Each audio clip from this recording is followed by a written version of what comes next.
Alternate और non conventional sources of energy. ये sources of energy हमारे चार तरह के होते हैं: solar, sea, geothermal and nuclear. So let's start with the first one called solar energy. Solar means sun, तो सन से मिलने वाली energy is called solar energy because sun में बहुत सारी एनर्जी जनरेट होती है। 24 घंटे वहाँ पे कुछ ना कुछ जलता रहता है and as a result lot of heat is coming और lot of energy is coming. Heat is an energy. Okay, अब ये सारी की सारी एनर्जी ना it is not reaching to the earth directly because in between earth and sun we have earth atmosphere, और ये earth atmosphere it works like a mirror. तो यदि मैं पर मीटर स्क्वायर पे देखूं, यहाँ से मैक्सिमम एनर्जी क्या होती है, रिफ्लेक्ट हो गई। पर यदि मैं पर मीटर स्क्वायर पे एनर्जी देखूं, 1 मीटर बाय 1 मीटर पे यदि मैं उसको कैलकुलेट करूं, it is around 1.4 kilo joules per second per metre होता है। मीन्स 1 मीटर स्क्वायर पे 1 सेकेंड के अंदर 1.4 किलो जूल्स एनर्जी आ रही होती है सन से। या किलो जूल्स को जूल्स पर सेकेंड को क्या बोलते हैं, वॉट। तो we can write approximately 1.4 kilowatt per metre square. इतनी एनर्जी सन से आ रही होती है। पर अनफॉर्चुनेटली या fortunately 90% of the energy is reflected back. कहाँ? इनटू द यूनिवर्स बैक चला दी, सोलर सिस्टम में बाकी से चली गई। The only 10% is reaching to the earth. और ये जो 1.4 किलोवाट पर मीटर स्क्वायर है, इसी को क्या बोलते हैं, we call it solar constant. Means this much amount of constant energy we are getting 24 hours a day. और इसकी कितनी परसेंट पहुंच रही है, हार्डली 10%। पर ये 10% इज 24 आवर्स में, क्योंकि सन तो चारों तरफ है, अर्थ बस रोटेट कर रही है। दैट मीन्स यदि मैं इस एनर्जी को, यदि हमारे पास ऐसे सिस्टम अवेलेबल हैं and if we can convert that much of energy whatever is coming from sun, 100% यदि मैं कन्वर्ट कर दूँ इलेक्ट्रिकल एनर्जी में, it is equivalent to 5000 trillion kilowatt hour. इतनी यूनिट एनर्जी बनती है, बना सकते हैं यदि हम इलेक्ट्रिक एनर्जी में 100% उसको कन्वर्ट कर दें। But our systems are not very efficient. Also जब सूरज निकलता है सनराइज से लेके सनसेट तक, the intensity of sun is not uniform. तो आप on an average on daily basis you can say per metre square में 4 to 7 kilowatt of energy can be converted into electricity if we have such type of system available. Okay, very good.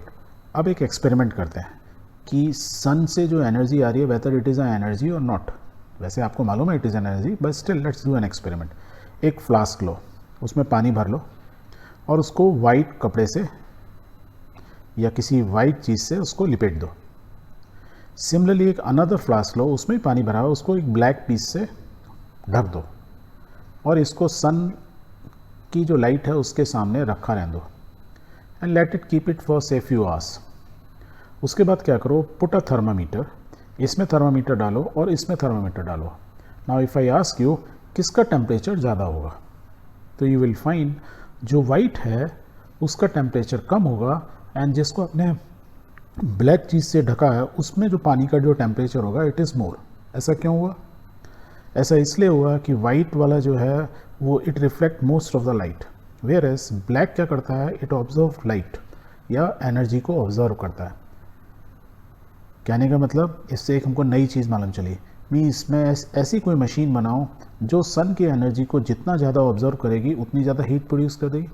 तो इस principal को scientist ने या engineers ने इसको use किया and they invented few things, right. Okay, and क्या invent किया, they observe, they created a solar cooker.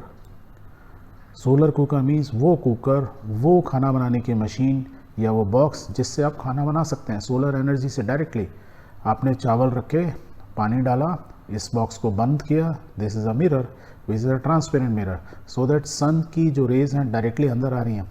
और अंदर आने के बाद बॉक्स कैसा है, अंदर से बिल्कुल ब्लैक बॉक्स है। तो एनर्जी क्या होगी, इस बॉक्स को जब मैं बंद कर दूंगा मिरर को, तो इस बॉक्स के अंदर टेम्परेचर राइज करता जाएगा and temperature will rise so much कि जो हमारा अंदर राइस है वो क्या हो जाएगा, बॉयल होने लगेगा वाटर और राइस हमारे कुक हो जाएंगे। So that is why such systems are called solar cooker. ऐसा नहीं है इसमें हर चीज़ पक जाएगी, बस to some extent most of the things जिसको भी आप उबाल सकते हो, जैसे आलू हुआ, राइट, उसको उबाल सकते हो। एग्स हुए, उनको भी उबाल सकते हो, because ultimately what you have to heat water, और वाटर में कुछ भी डालोगे उस चीज़ को it can boil it, boil कर देगी या कुक कर देगी। So such systems are called solar cooker. पहले बीच में बहुत चलते थे, आज की डेट में उतने नहीं चलते हैं, but if you are staying in a very very remote area then कुछ लोग अभी भी इसको यूज़ करते हैं। The another thing which is use mostly same principle पे are called solar water heater. आप देखेंगे बहुत सी बिल्डिंग के ऊपर ऐसे सोलर हीटर, वाटर हीटर लगे रहते हैं। इसके अंदर भी कुछ नहीं है, it is black in colour, और इसके अंदर यहाँ बहुत सारी कॉपर की ट्यूब्स होती हैं, और ऊपर से क्या लगा हुआ है, एक मिरर जैसे ये कांच लगा हुआ है, so that what ever energy is entering, एक बार अंदर चली गई तो ब्लैक ने उसको ऑब्जर्व किया, कॉपर ट्यूब को गर्म किया, because copper is good conductor of heat. और ये ऊपर जो टैंक लगा है इसमें पानी भरा रहता है, तो इसमें क्या होता है, ठंडा पानी आता है, वो गर्म होता है, गर्म पानी जो है जाता रहता है नीचे। तो means if you want to do take a shower you can use, तो डैट मीन्स जब दिन में जब सनलाइट इस पर पड़ेगी, lot of energy is coming and that energy is observed by the solar panels, as a result you get hot water. और ये इसको बोलते हैं गीज़र, सोलर वाटर हीटर या सोलर वाटर गीज़र, क्योंकि it is heating the water.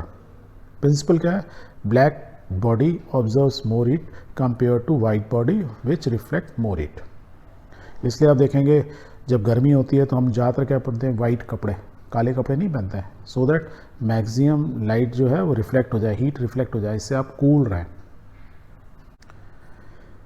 इस type के systems के ना कुछ लिमिटेशंस होते हैं। These are useful only at certain time of the day, जब बहुत तेज़ धूप होगी एकदम पीक नून टाइम में, तब तो ये सिस्टम बहुत इफेक्टिवली काम करते हैं, या उन एरिया में जहाँ पे डायरेक्टली सनलाइट रहती है, स्पेशली लाइक डेजर्ट एरिया में, वहाँ तो बहुत बढ़िया है। But if you are living in a mountain area और area which is where the sunlight is not very very very very, मतलब duration is very less, sunrise to sunset के बीच में, देन शाइनिंग टाइम कम है, तो they are not very efficient. Is there any other way we can convert this or we can utilize this energy? Yes, the another way is called by putting solar panels on the roof, जहाँ पे हम सन की energy को directly convert करते हैं with the support of solar panel, जिसके अंदर solar cell होते हैं। किस में कन्वर्ट करते हैं, इनटू इलेक्ट्रिसिटी।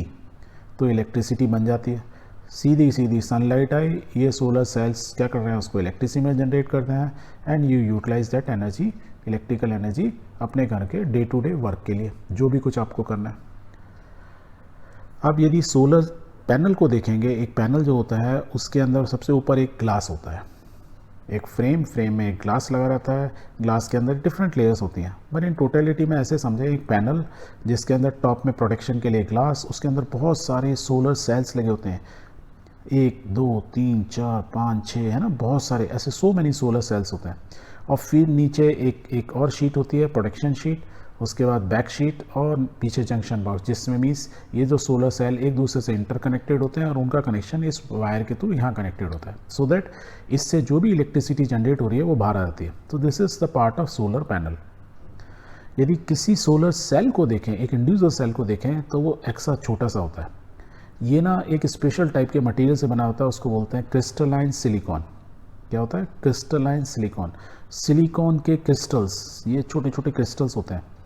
इनकी खासियत क्या होती है, जब सनलाइट आती है, सन के रेडिएशन आते हैं, इसमें सन के जो रेडिएशन आते हैं इस इलेक्ट्रोमैग्नेटिक वेव्स होती हैं, मे बी आप अगली क्लास में पढ़ोगे। सो ये इलेक्ट्रोमैग्नेटिक वेव्स मीन्स ऐसे समझ लो इसमें बहुत सारी एनर्जी होती है, और ये जो एनर्जी आती है, ये जो सिलिकॉन जो यहाँ पे क्रिस्टल्स पड़े होते हैं उनमें आती है, तेज़ी से आके वो क्रिस्टल्स को हिट करती है। और क्रिस्टल्स क्या है, कोई भी चीज़ किससे बनी होती है, एटम से। एटम में क्या होता है, न्यूक्लियस होते हैं, चारों तरफ इलेक्ट्रॉन, और वो आके क्या करती है, जो इसके इलेक्ट्रॉन्स को जाके हिट करती है, तो इसके इलेक्ट्रॉन्स थोड़े से डिस्टर्ब होते हैं, राइट, और उनमें एनर्जी आती है। और जब एनर्जी उनमें बार बार हिट कर रही होती है, ये एनर्जी क्या है, ये एनर्जी, वो एनर्जी किसको मिलती है, इसके इलेक्ट्रॉन्स को। किसके इलेक्ट्रॉन को, सिलिकॉन के चारों तरफ, एटम के चारों तरफ जो इलेक्ट्रॉन घूम रहे हैं, जब उनको एनर्जी मिली तो वो क्या हुए, उछल कूद करने लगे। बोलते हैं ना, ज़्यादा एनर्जी आ गई है, ज़्यादा एनर्जी आ गई है, शांत बैठो, सारी एनर्जी निकाल दूंगा, बोलते हैं ना कभी कभी बहुत बच्चे, right. The same thing happening here कि एटम्स के अंदर जो इलेक्ट्रॉन हैं उनको एक्स्ट्रा एनर्जी मिली तो कूदने फुदकने लगे। जब जो कूदने फुदकने लगे तो इधर उधर भागे, एंड जब भागने इलेक्ट्रॉन इधर उधर भागते हैं तो हमने उनको एक रास्ता दे दिया। रास्ता कैसे दिया, वी पुट अ वायर। उस वायर से बल्ब के थ्रू उनको घुमा दिया। And the moment of electron is called flow of electron, क्या बोलते हैं उसको, current. That means now the current started moving. और जब इलेक्ट्रॉन थक जाते हैं वापस आके अंदर यहीं आ जाते हैं। सो इन अ क्लोज लूप सन से एनर्जी आई, उस एनर्जी इसको इलेक्ट्रॉन को मिली, जो इलेक्ट्रॉन घूमे जिनको एनर्जी मिली एनर्जाइज्ड हुए, उन एनर्जाइज इलेक्ट्रॉन को हमने एक चैनल दे दिया means through wire and we generate electricity. और ultimately we have a close circuit, we are converting electricity मतलब sunlight into electricity. And crystalline silicon material का एक और नाम भी होता है, we call them photovoltaic material. Means वो मटेरियल जो कि वोल्टिक मीन्स वोल्टेज जनरेट करता है due to photons. Photo means photons, जो फोटोन्स की वजह से पोटेंशियल डिफरेंस वोल्टेज जनरेट करता है, सच टाइप का मटेरियल इसको फोटोवोल्टिक मटेरियल। पर व्हाट इज़ फोटोन? फोटोन क्या होता है? जो सनलाइट आ रही होती है, it is form in the form of electromagnetic wave. और वेव के अंदर बेसिकली आप मान के चलो ऐसे जैसे ये बॉल्स दिख रही हैं, तो ऐसे बॉल्स होती हैं बंडल्स ऑफ एनर्जी, और वो बंडल्स ऑफ एनर्जी इसको क्या बोलते हैं? Photon. That is why this material is called photovoltaic material. Means जो फोटोन्स की वजह से पोटेंशियल डिफरेंस जनरेट करे उस मटेरियल को फोटोवोल्टिक मटेरियल बोलते हैं। ये आप अगली क्लास में पढ़ोगे। क्लियर? ओके। अब इस जो सनलाइट से जो इलेक्ट्रिसिटी बन रही है, यदि आप किसी एक सोलर सेल में देखेंगे तो typically cell develops a voltage of 0.5 से 1 वोल्ट जनरेट करता है, मतलब बहुत कम। Can produce up to 0.7 watt of electricity when expose to sun. Means sun को यदि आप एक्सपोज करोगे तो पूरे दिन भर में 0.7 वाट जनरेट करेगा, एंड अप्रॉक्सीमेटली 0.5 से 1 वोल्ट पोटेंशियल डिफरेंस इतना होगा, पावर उतनी जनरेट करेगा। ओके। इसके अंदर एक खासियत क्या है? सबसे अच्छी बात यह है कोई मूविंग पार्ट नहीं है, ये स्टेशनरी रखा हुआ है। रिक्वायर लिटिल मेंटेनेंस की कुछ खास जरूरत नहीं होती। ओनली रिक्वायर मेंटेनेंस क्या है? कभी कोई बंदर ने तार तोड़ दिया तो वायर को रिप्लेस करना पड़ता है, ठीक करना पड़ता है, या जो सरफेस है टॉप सरफेस को उसको regular time to time clean करना होता है क्योंकि डस्ट जम जाती है, in order to improve the efficiency of the solar panel. Work quite satisfactory without the use of any focusing device. कोई स्पेशल फोकसिंग डिवाइस नहीं चाहिए आपको जिससे कि इसकी इफ़िशियंसी इंप्रूव करना है, कुछ करना है, सेटिस्फैक्शन चुपचाप चलता रहता है। Can be set up in remote area. कोई ज़रूरी नहीं है कि सिटी में ही लग सकते हैं, रिमोट एरिया में ज़्यादा अच्छे चलते हैं। क्यों? क्योंकि sunlight is very very high, intensity is high compare to city, वहाँ तो काफ़ी पॉल्यूशन होता है। इसका यदि यूसेज देखेंगे घरों के अलावा सेटेलाइट में भी ना, आप स्पेस में जाएंगे सेटेलाइट्स, उनमें ऐसे विंग्स होते हैं, उन विंग्स में क्या लगा हुआ है? दीज आर सोलर सेल्स, और ये सोलर पैनल्स हैं, क्योंकि हमको सैटेलाइट को चलाने के लिए we require lot of energy, and this energy we are getting from what? We are getting from solar, sun से मिल रही है। तो that is why use solar panels. बड़े से बड़े इक्विपमेंट में भी लगा सकते हैं और छोटे से छोटे डिवाइस में भी। What is this? A calculator, जो आप घर में यूज़ करते हैं। आप देखते हो कि ये ब्लैक पोर्शन है, ये वाला जो ब्लैक पोर्शन टॉप में दिख रहा है, दीज आर सोलर सेल्स। अब ध्यान से इसको देखोगे तो जैसे इसमें लाइन दिख रही है ऐसे छोटे छोटे सेल्स दिखेंगे इसके अंदर 5-6, and they are sufficient. And ये तो इतने इफेक्टिव होते हैं कि आपके घर में जो ट्यूबलाइट है या बल्ब की लाइट में भी ये इफेक्टिवली कैलकुलेटर को चलाने के लिए सफिशिएंट वोल्टेज या पावर जनरेट करते हैं, राइट। बट इन टोटलिटी आप देखेंगे कि domestic use of solar cell however limited due to is high cost. The initial cost is very high. Government आज की डेट में इसमें बहुत सारी रिबेट देती है। Means if you put solar panels on your house the government will give you some money, rebate देती है, सो दैट एनकरेज करती है लोगों को कि आप इसको यूज़ करें, because this is very good source of energy. इसमें कोई भी पॉल्यूशन आप जनरेट नहीं कर रहे हैं। जैसे फॉसिल फ्यूल्स में क्या था? हम धुआं जनरेट कर रहे हैं, lot of carbon dioxide, SOx, NOx generate कर रहे हैं, we are polluting the environment. इसमें कोई एनवायरनमेंट भी पोल्यूट नहीं हो रहा, और हमारे घर में 24 आवर्स इलेक्ट्रिसिटी भी आ रही है, राइट। जब तक सनलाइट है तब तक तो है ही है, और जो एक्स्ट्रा जनरेट हुई we can store in batteries and we can use in night, inverter लगा के कर सकते हैं। तो this is very good source of, और क्या बोलते हैं, alternate source of energy, that is called solar energy. Now let's come to the another one, the alternate source of energy from sea. Sea से एनर्जी हम कैसे लेते हैं? सी से 3 तरीके से एनर्जी ली जा सकती है, जनरेट की जा सकती है, क्योंकि सी के अंदर बहुत पावर होती है, बहुत एनर्जी होती है। यस, बोलते हैं ना सी बहुत पावरफुल होता है। तो 3 तरह की एनर्जी होती है। One is called tidal energy, another is called wave energy, and third is called ocean thermal energy. अब ये तीनों चीज़ क्या क्या होती है? टाइडल मीन्स क्या होते हैं, ज्वार भाटा, rise and fall of water. Wave means waviness in water, देखें ना आप, तरंगें होती हैं सी में, वेव्स आती रहती हैं ऊपर छोटी नीचे। And ocean thermal means, ocean तो मीन्स सी को ही बोलते हैं, थर्मल मीन्स हीट एनर्जी। तो ओशियन के अंदर भी उसमें गर्मी होती है, वो कहाँ होती है उसके बारे में जानेंगे। तो let's start with the first one, the tidal energy. अब टाइडल एनर्जी में क्या होता है, सी का वाटर का लेवल ऊपर नीचे होता है। जब टाइड्स आती हैं, राइज टाइड राइजिंग होता है तो सी का लेवल बढ़ जाता है और फिर सी का लेवल घटता है। दैट मीन्स सी का लेवल जब अप एंड डाउन हो रहा होता है, और क्यों हो रहा होता है, स्पेशली जो मून है उसकी जो ग्रेविटेशनल फोर्स जो ना, अर्थ घूम रही होती है और मून उसके चारों तरफ घूम रहा है, तो इन दोनों की जो मैग्नेटिक फील्ड है एक दूसरे से इंटरेक्ट करती हैं। मैग्नेटिक फील्ड बोले या ग्रेविटेशनल फील्ड, उसकी वजह से क्या होता है, मून सन इनके जो पानी के अर्थ के वाटर को खींचता है अपने ऊपर, तो पानी क्या ऊपर उठता है और फिर मून दूसरी तरफ चला जाता है तो ये डाउन हो जाता है। That means the rise and fall of sun होता है। And this phenomena is called high and low tides. हम बोलते हैं ना, सम सी में हाई टाइड आ गई, लो टाइड आ गया, मीन्स हाई टाइड मीन्स पानी का लेवल बढ़ गया, लो टाइड मीन्स पानी का लेवल कम हो गया। और जब पानी का लेवल कम या ज़्यादा होता है, the difference in sea level give us tidal energy. अब हमने उसमें ना देखो इस टाइप की एक मशीन लगा दी, ये क्या है, पेंडुलम की तरह, ये बोट्स हैं, है ना, ड्रम टाइप के। जब पानी का लेवल बढ़ेगा तो ये क्या होंगे, ऊपर होंगे, पानी का लेवल कम होगा तो क्या होंगे, नीचे। तो ये दिन भर में ऊपर नीचे होते हैं। जब ये ऊपर नीचे होते हैं तो इसमें साइकिल के पैडल की तरह ऊपर नीचे हो रहा है, तो इसमें अंदर मशीन ऐसी लगाई है, वो उसको रोटेट करती है एंड इट जनरेट इलेक्ट्रिसिटी। तो this is the way we are using tidal energy to generate electricity. Same way में वेव्स होती हैं, वेव्स में भी ऐसे क्या होता है, पानी जो है ऊपर नीचे होता रहता है, ऊपर में भी वेव्स चलती हैं और पानी समुद्र के अंदर भी वेव्स चलती रहती हैं, क्योंकि इस पानी क्या है, समुद्र का पानी भी चलता रहता है इधर नदी की तरह, स्टेशनरी नहीं होता है। तो इन वेव्स में क्या होता है, काइनेटिक एनर्जी, हवा में जैसे एनर्जी होती है ऐसी इन वेव्स में होती है। So the kinetic energy possessed by huge waves near the sea shore can be trapped in a similar manner to generate electricity. जैसे हमने टाइडल वेव्स की एनर्जी को यूज़ किया, वेव्स को यूज़ किया कि अप एंड डाउन को, उसी तरीके से ये जो वेव्स होते हैं सी शोर के किनारे यूज़ करते हैं। अब इसमें डिफरेंट टेक्नोलॉजी होती हैं। आप नीचे जो है ऐसे करके फ़ैन लगा सकते हैं, जैसे हवा में लगाते हैं हम विंड मिल्स, तो पानी के अंदर भी लगा सकते हैं, ये रोटेट करेगी, इससे इलेक्ट्रिसिटी बनेगी, पीछे टरबाइन लगा हुआ है। आप इस टाइप की चीज़ें भी लगा सकते हैं डिज़ाइन। इसमें क्या होता है कि वेव्स चलती हैं तो ये ऊपर नीचे होता है, उससे भी होता है। कुछ आप ऐसे फ्लोटिंग टाइप के लगा देते हैं कि मीन्स टाइडल एनर्जी में जो ऊपर नीचे होंगे उससे भी एनर्जी बनेगी, और नीचे वेव्स चल रही हैं उससे घूमेगा तो भी एनर्जी बनेगी। इस टाइप के फ़ैन भी लगा सकते हैं छोटे, जैसे फ़ैन लगा दिए, इसमें से पानी चलेगा बाहर आएगा तो it generate electricity. That mean there are different technologies are available to use the kinetic energy of the waves. तो इससे हम क्या प्रोड्यूस कर रहे हैं, ultimately we are producing energy. The waves are generated by strong winds blowing over the sea. और waves क्यों generate होती हैं, दो कारण, एक तो विंड की वजह से होती है, हवा जो चलती है, दूसरा जो जी सी शोर के यहाँ पे यदि कोई रिवर आ रही है नीचे पास में, तो उसकी वजह से भी पानी चलता रहता है। थर्ड एक और भी कारण होता है कि due to variation in temperature, Arctic में या अंटार्कटिका में the temperature of the sea water is very less, whereas जो हमारी इक्वेटर है वहाँ temperature of sea water is high, तो मीन्स वहाँ टेम्परेचर गर्म पानी ठंडे पानी की तरफ चलता है, वो ऐसे रोटेट करते हैं।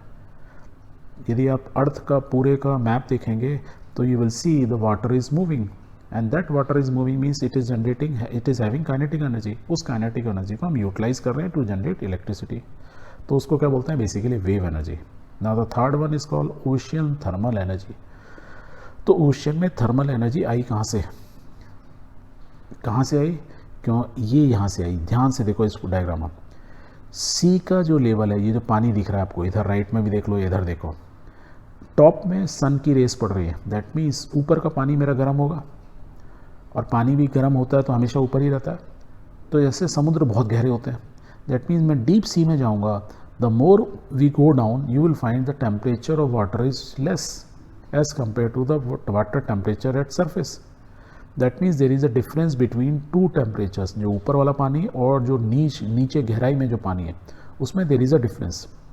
और ये डिफरेंस कितना डिग्री तक मिल जाता है, अराउंड 20 डिग्री सेंटीग्रेड या 20 केल्विन का डेल्टा का डिफरेंस होता है। कितना डिस्टेंस पे, 2 किलोमीटर में। मीन्स मैं टॉप के सरफेस का जो पानी का टेम्परेचर देखूं और 2 किलोमीटर नीचे पानी देखूं तो उसमें टेम्परेचर डिफरेंस इज 20 डिग्री का। That means there is a difference. उस टेम्परेचर डिफरेंस को मैं यूटिलाइज करता हूं, तो हमने ऐसी टेक्नोलॉजी बना ली। तो हम क्या करते हैं, हम इस टाइप का एक सिस्टम बनाते हैं। उसमें क्या करते हैं कि द वार्म वाटर जो सरफेस पे होता है is use to boil a volatile liquid like ammonia. जो ऊपर गर्म पानी होता है उससे हम एक अमोनिया होती है ना, आप पढ़ेंगे NH3 या NH4 अमोनिया। अमोनिया जो उसको लिक्विड होता है उसको ना हल्का सा टेम्परेचर मिल जाए वो वेपर बन जाते हैं उसके। तो देखो अब इस सर्किट में ध्यान से देखो, एक टरबाइन है, टरबाइन को घुमाने के लिए हमको एनर्जी चाहिए, मीन्स स्टीम चाहिए। अब हम स्टीम क्या हो सकती है, वो वाटर की स्टीम हो सकती है या अमोनिया के वेपर्स हो सकते हैं। तो अमोनिया के वेपर बड़ी तेज़ी से बनते हैं, हल्का सा टेम्परेचर देने तो बन जाएंगे वेपर्स।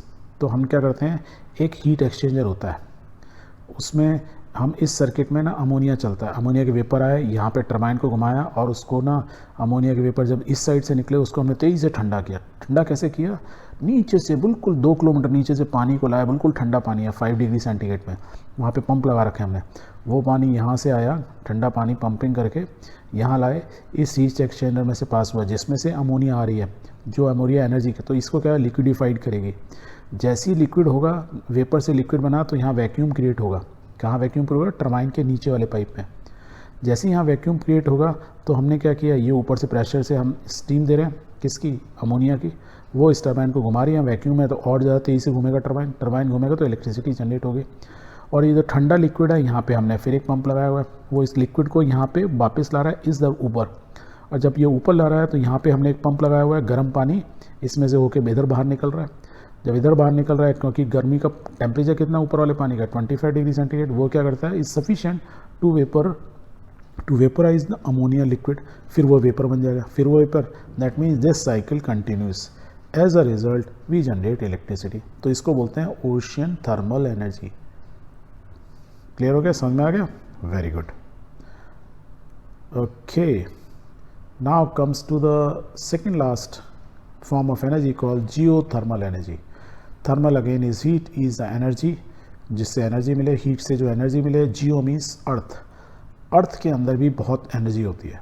यदि आप अर्थ का क्रॉस सेक्शन देखेंगे तो अर्थ का जो सेंटर है, जो मेंटल है, it's red hot, it's very very hot, right, may be 20,000 30,000 degree centigrade.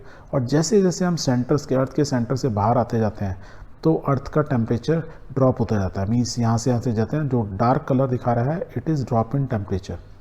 That means earth के सरफेस पर तो हम आराम से खड़े होते हैं, द टेम्परेचर इज़, बहुत जगह तो आइस भी जमी हुई है, but the inside of the earth is very very hot.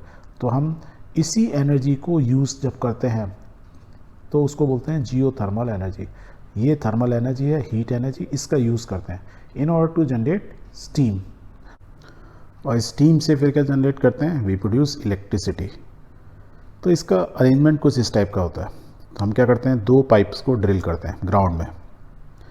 एक पाइप से पहले हम ना वाटर को इंजेक्ट करते हैं। इंजेक्ट करते हैं मीन्स पंप के प्रेशर से नीचे डालते हैं, इतना नीचे तक ले जाते हैं जहाँ पे अर्थ का टेम्परेचर काफ़ी ज़्यादा होता है।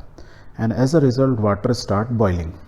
जो वो वाटर बॉयल करता है उससे क्या होता है, हॉट वाटर को ऊपर लाते हैं कंट्रोल्ड वे में। और जो हॉट वाटर आता है सडनली जब ऊपर आता है तो उससे हम एक सेपरेटर में लाते हैं, जहाँ पे स्टीम तो हमारी अलग हो जाती है और हमारा जो लिक्विड पार्ट है वो एक तरफ रहता है। तो जो लिक्विड पार्ट है उसको तो हम दोबारा अगेन इंजेक्ट करते हैं और इस टाइप से हम रोटेट करते रहते हैं। वेयर एज जो स्टीम बनी उस स्टीम को हम कहाँ ले जाते हैं, टरबाइन में।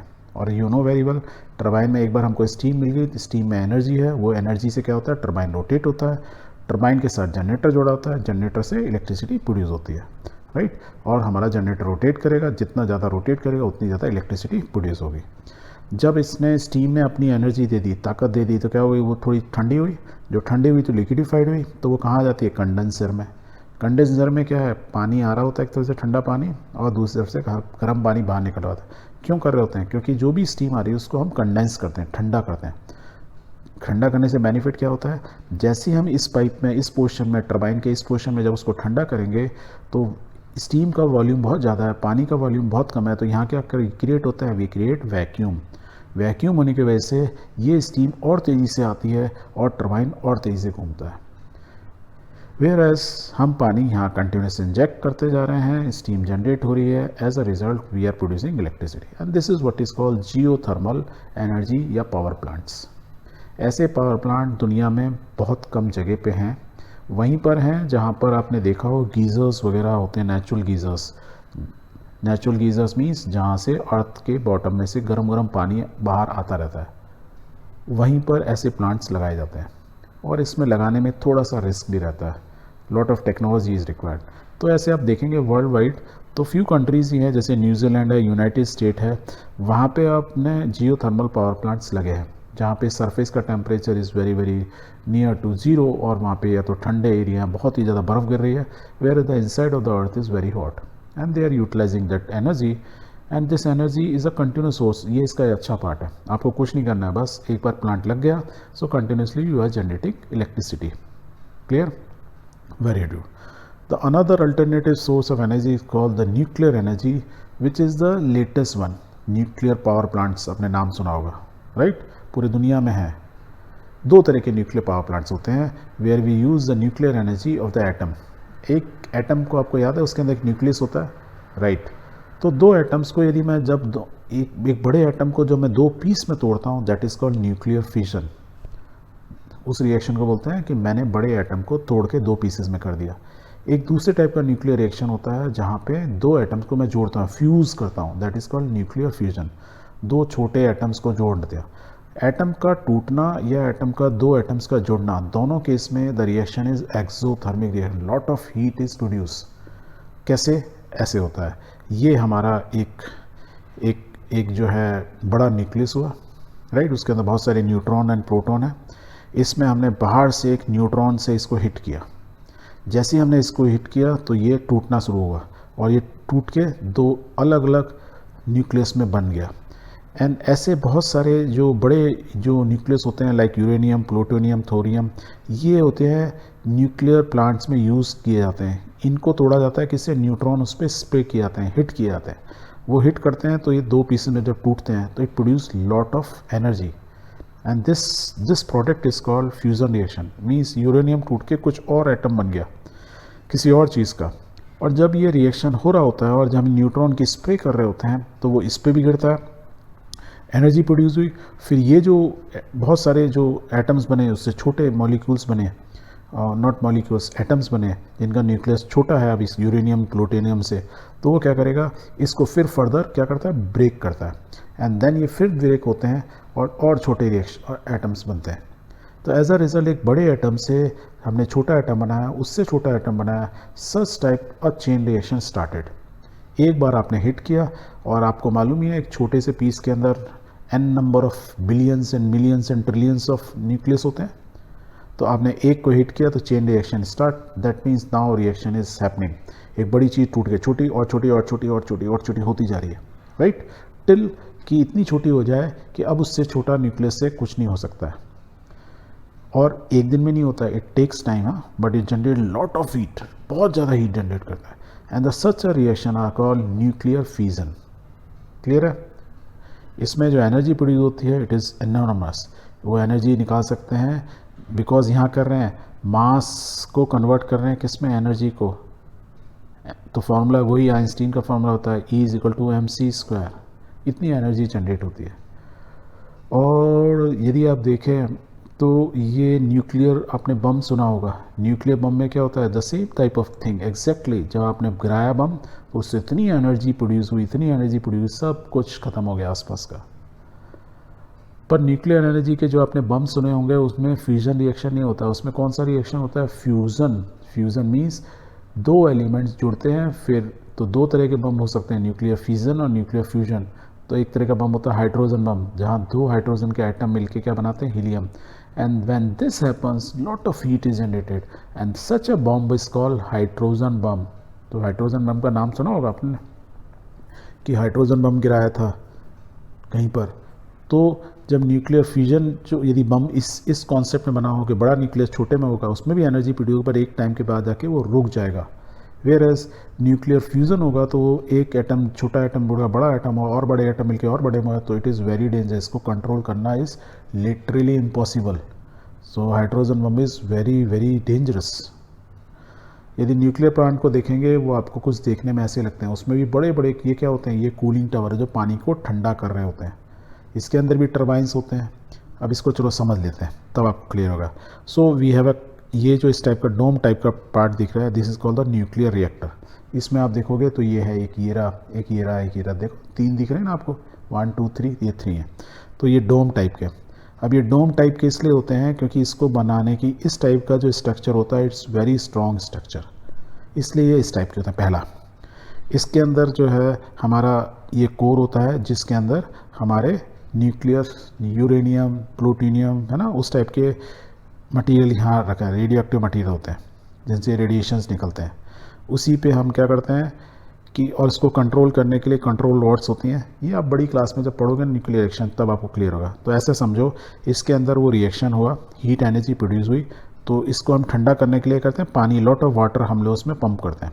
वो पानी गर्म होता है क्योंकि रिएक्शन हो रहा है इसके अंदर। मान के चलो इस बॉक्स के अंदर जो कोर है इसके अंदर रिएक्शन हो रहा है, so lot of energy is produce. वो एनर्जी को ठंडा रखने के लिए हम क्या करते हैं, पानी यूज़ कर रहे हैं। वो पानी गर्म होगा, उसमें एनर्जी आई, उसको हम एक पाइप के थ्रू, हीट एक्सचेंजर बोलते हैं इसको, जहाँ पे हीट ट्रांसफर होती है, तो उससे लेके आते हैं, राइट। उस पानी के चारों तरफ फिर एक दूसरा पानी मूव करते हैं। अब ये इनका पानी की जो क्वालिटी होती है वो डिफरेंट टाइप ऑफ वाटर होते हैं। जब आप 11th क्लास में आओगे तब समझ में आएगा कि ये वाला water is different from this water, this is the normal water which we use, right, and this is called heavy water. वो आप समझोगे बड़ी क्लास में क्या होता है heavy water. This is the H2O, simple water, this is the heavy water. Okay, the only differences हैं दोनों पानी के ही मॉलिक्यूल, पानी ही है। तो ये गर्म पानी आया, हमने यहाँ से ठंडा पानी भेजा, तो क्या होगा, ये वाला ठंडा पानी भी धीरे धीरे गर्म हो जाएगा क्योंकि इधर से गर्म पानी आ रहा है, ऐसे घूम के वापस जा रहा है, राइट। तो इसने इस पानी की हीट ले ली, ये क्या बन गई, स्टीम। ये इतना गर्म होता है कि ये स्टीम बन जाते हैं। जैसे ये स्टीम बनी, जैसे क्या किया, टरबाइन घुमाया, टरबाइन घुमाया, फिर क्या होता है, condenser, you know the same, exactly same phenomena जो हमने किसी भी पावर प्लांट में देखा था, राइट। कंडेंसर के अंदर क्या करते हैं, यहाँ वैक्यूम क्रिएट करना होता है, तो जो स्टीम आती है उसको क्या करना है, ठंडा करना है, लिक्विडिफाई करना है, so that we have vacuum. इसको ठंडा कैसे करते हैं, कूलिंग टावर से पानी लाते हैं, ठंडा पानी यहाँ डालते हैं, वो पानी गर्म होता है, फिर कूलिंग टावर में स्प्रे करते हैं, यहाँ से फ़ैन चल रहे होते हैं, इसलिए ये जो दिख रहे हैं स्टीम निकल रही है थोड़ी बहुत, उसकी गर्मी लेके उड़ जाती है। एंड जनरेटर जनरेट होता है, transmission line, it is using to your house. यदि हम इंडिया के न्यूक्लियर पावर प्लांट्स की बात करें तो Tarapur is one of the famous nuclear power plant, जहाँ पे हम इलेक्ट्रिसिटी प्रोड्यूस करते हैं, महाराष्ट्र में है ये। अनदर इज़ राणा प्रताप सागर, ये राजस्थान में है, it's again a nuclear power plant. Kalpakkam Tamil Nadu के अंदर है, is a nuclear power plant. Narora in Uttar Pradesh, कलकत्ती नरोरा बोलते हैं उसको, right. It is also we have a nuclear power plant, it's near Ganga river.